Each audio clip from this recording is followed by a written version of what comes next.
Pension आमच्या हक्काचं. कोण म्हणते देत नाही.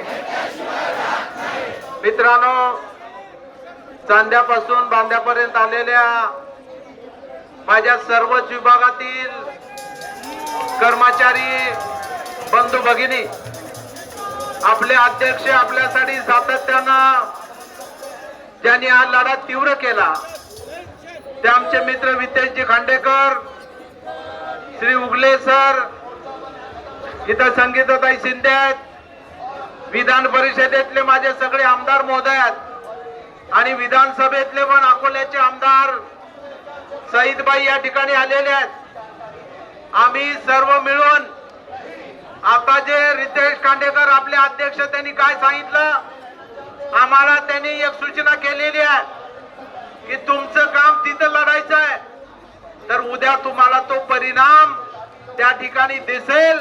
आम्ही उद्या पायऱ्यावरती बसून या सरकारला आपल्या जुन्या पेन्शनसाठी त्या ठिकाणी आंदोलन करण्याचं काम झालेलं असेल ही ग्वाही प्रथमतः सर्व आमदारांच्या वतीने देतोय. आपण गेल्या वेळेस सुद्धा लाखोच्या संख्येनं मोर्चा काढलेला होता आणि त्यावेळेस रेकॉर्ड आपण काढून बघितलं असेल, बघू शकताय. विधान परिषदेमध्ये मी घोषणा केली होती की जोपर्यंत माझ्या कर्मचाऱ्याला शिक्षकाला जुनी पेन्शन मिळत नाही तोपर्यंत विक्रम काळे पेन्शन घेणार नाही, ही सभागृहामध्ये केलेली घोषणा होती.